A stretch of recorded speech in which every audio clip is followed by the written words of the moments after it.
Tensions between Egypt and Ethiopia have reached new heights centered around the contentious Grand Ethiopian Renaissance Dam on the Blue Nile.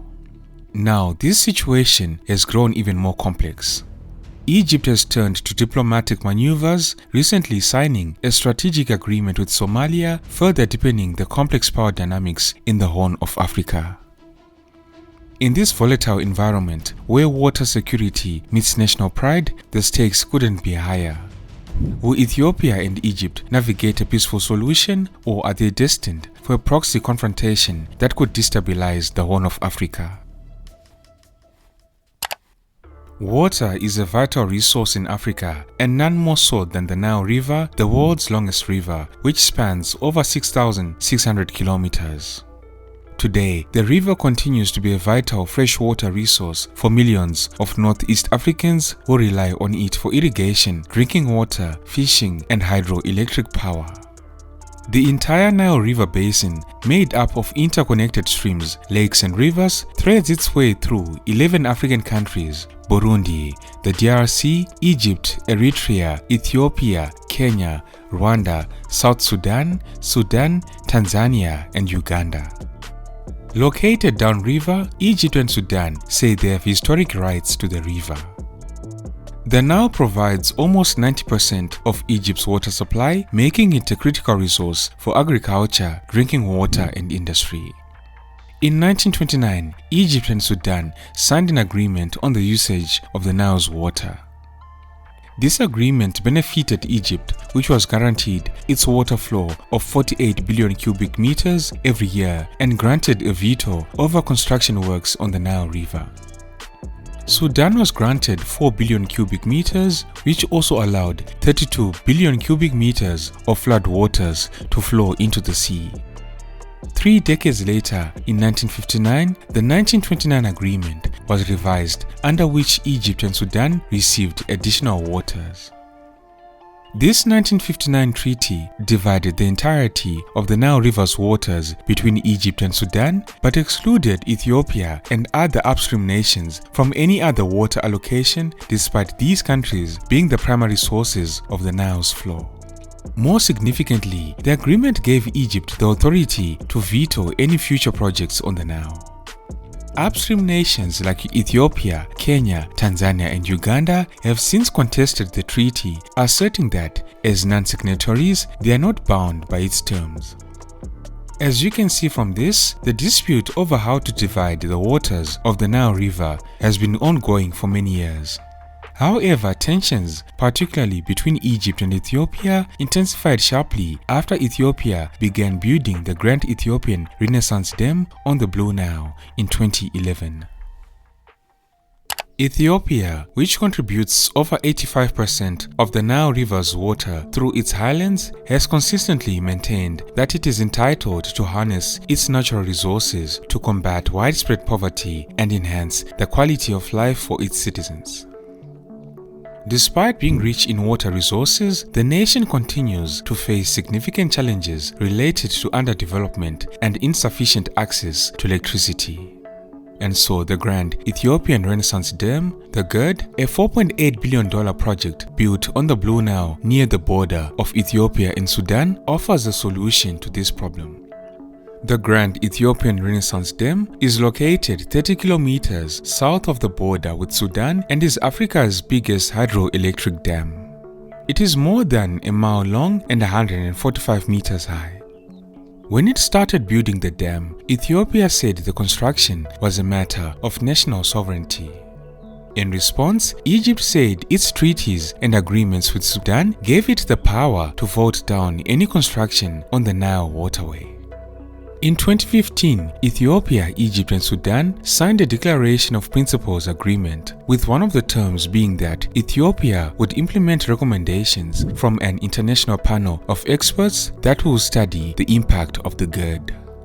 However, Ethiopia returned to its original stance that the dam is a matter of national interest and refused to allow an environmental and social impact assessment.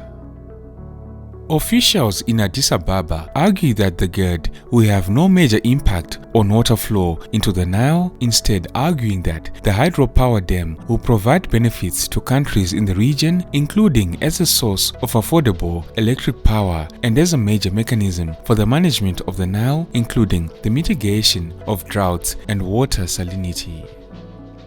However, Egypt, which depends almost entirely on the Nile waters for household and commercial uses, sees the dam as a major threat to its water security. Even without considering the GERD, Egypt suffers from a water shortage. Egypt has registered among 10 countries endangered by water scarcity by 2025 due to rapid population growth, economic expansion, groundwater depletion, and climate change consequences. This places Egypt in an extremely vulnerable position as its very existence is linked to the Nile. Yet for Ethiopia, the dam is essential in meeting its ever-growing energy demands and maintaining its explosive growth in GDP per capita. This is why it came as no surprise when the latest diplomatic efforts to work out how the dam should operate and determine how much water will flow downstream to Sudan and Egypt fell apart. But just when we thought the dispute over the GERD was already complicated, there is now a new twist to the tale. In January of this year, Ethiopia signed a Memorandum of Understanding with the breakaway state of Somaliland, a region recognized by the international community as part of Somalia. The agreement gives landlocked Ethiopia access to the port of Berbera on the southern coast of the Gulf of Aden for commercial purposes and leases 20 kilometers of its coastline for 50 years to Ethiopia to set up a naval base. Ethiopia's Prime Minister Abiy Ahmed had previously described sea access as an existential issue for his country. As part of this Memorandum of Understanding, Somaliland authorities hope that, in return for the use of its port, Ethiopia will recognize Somaliland as an independent state, thus becoming the first United Nations member to do so since the breakaway province declared its independence in 1991. This contentious maritime agreement by Ethiopia unsurprisingly provoked outrage in Somalia, which condemned the deal as an act of aggression. Country. Landlocked Ethiopia signed the agreement to gain access to the Red Sea. The government in Mogadishu has recalled its ambassador from Ethiopia. Somalia says the deal is a violation of international law and is pledging to defend its territory by any legal means. In response, Somalia sought to align with countries that have strained relations with Ethiopia, especially Egypt. Egypt, embroiled in its conflict with Ethiopia over the GERD, criticized Ethiopia's deal with Somaliland and reaffirmed its strong support for the territorial unity and sovereignty of the Federal Republic of Somalia, opposing any actions that would compromise Somali sovereignty. In the wake of these recent events, Egypt has now gone on to strengthen its military ties with Somalia. On August 14, 2024, Egypt and Somalia signed a defense pact aimed at enhancing security cooperation between the two countries.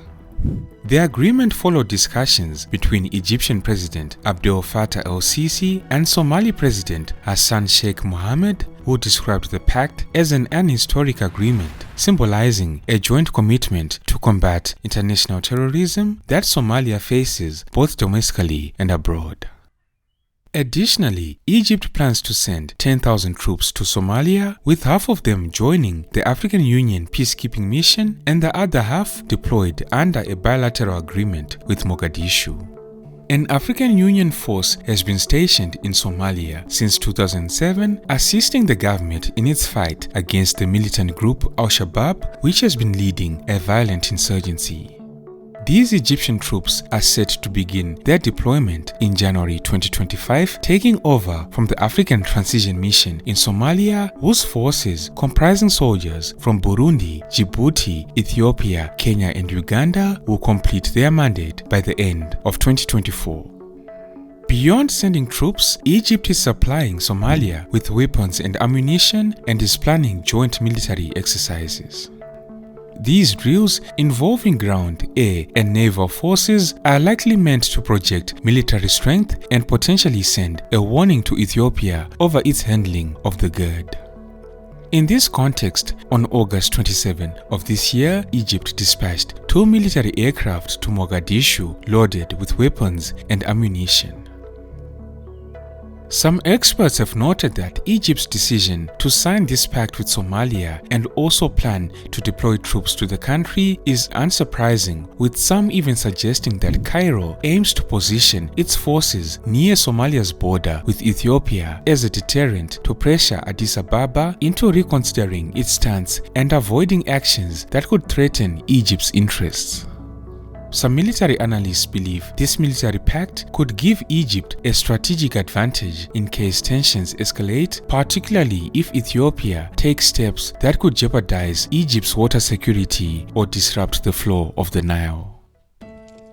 As you might expect, Egypt's growing relationship with Somalia has raised concerns in Ethiopia, especially given the tensions stemming from the Maritime agreement that Ethiopia signed with Somaliland.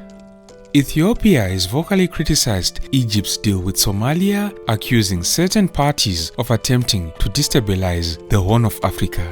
The country's Prime Minister Abiy Ahmed emphasized that anyone considering aggression against Ethiopia should think not once but 10 times, stating that Ethiopians know how to defend ourselves. Additionally, the breakaway state of Somaliland has cautioned that the establishment of Egyptian military bases in Somalia could further destabilize the area. However, Somalia's defense minister hit back, saying that Ethiopia and Somaliland should stop wailing, as everyone will reap what they sowed. These escalating tensions between Egypt and Ethiopia have left some people wondering about the likelihood of a full-scale war between the nations. It remains to be seen how all of this is going to unfold. Don't forget to like and share the video if you enjoyed it. Thank you all for tuning in. This has been Tatenda for African Biographics. Until next time, cheers. Have a good one.